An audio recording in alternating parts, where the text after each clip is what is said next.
Hello, welcome to Rada's Test Kitchen. My name's Blake, and today we're going to be going over the 5 basic mother sauces. This is based off of the French mother sauces, Augustus Escoffier and Antoine Carême. But here we have the first one, which is kind of our basic. It's a thickened dairy or milk or cream. The basis of it is the milk, and we use a light roux to thicken it up. And one thing that you can get out of this is a pepper gravy. If you were to start breaking down some pork sausage or breakfast sausage, you can add your flour into that and then add your milk, and then it creates basically a pepper gravy for biscuits and gravy, which you'll find in one of our other videos. Our second one is a veloute. The veloute is using a light stock. It can be a fish stock, chicken stock, a white veal stock. You thicken it with a light roux, and you can make a vin de blanc or a white wine sauce using that. That's something that can go over fish or chicken or many different things. The versatility is nice. The Espagnol starts with a mire poix.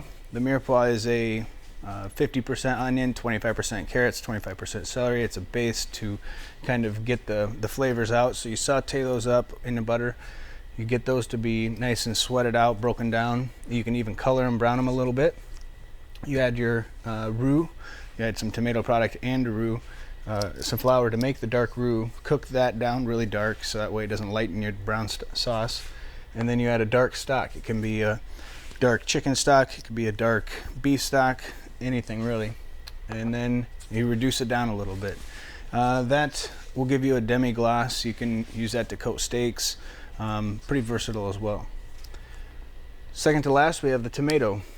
Tomato puree, so you can use a light stock, a vegetable stock, chicken stock, or a light veal stock, and you reduce that down to create your tomato sauce. You can make that to be very versatile as well. You can put that over chicken, you can put that with pasta, you can do a lot of different things with that.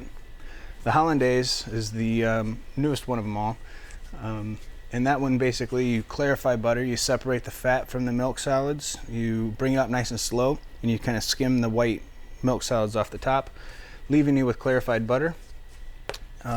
You whisk egg yolks over some steam with a mixing bowl, and then you slowly add in your fat into that, and it creates a Hollandaise sauce. That is a base for béarnaise, which is tarragon, and you can also put that over broccoli or asparagus is a very common thing. Another common thing is eggs Benedict.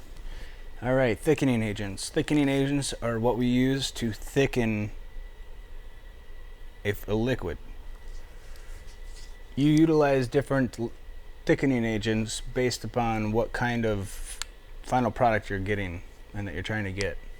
The first thickening agent that we're going to talk about is the roux. In a sauté pan, you cook down equal parts butter and flour. Usually a good ratio is for 1 quart of liquid, a total of 4 ounces of roux. So 2 ounces of butter, 2 ounces of flour. When you cook it, you have two, maybe even more, 2 options. You can go a light or dark. I break it down into 2. So you got the blonde or the light, or the brown and the dark. For white sauces, you're going to do the light roux. For dark sauces, you'll want to cook down that flour, cook down the butter until it turns almost a brownish color. These types of sauce, or these types of thickening agents, or this one in particular, you want to use for more of a final product like gravy. The second one we have is a liaison. That is one that you use, you thicken with eggs.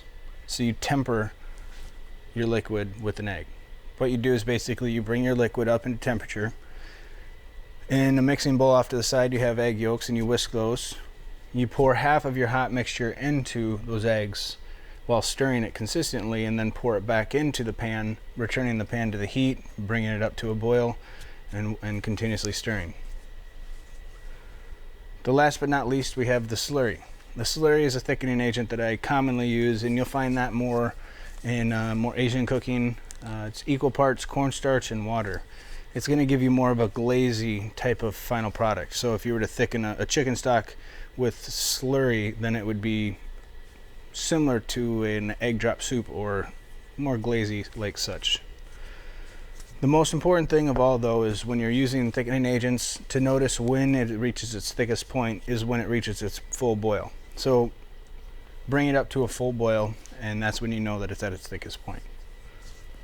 So now that we've reviewed all of our basic 5 sauces and the thickening agents, we're going to go ahead and introduce you to a series of 5 different videos introducing each sauce in particular. So stay tuned for some more videos, and thanks for watching.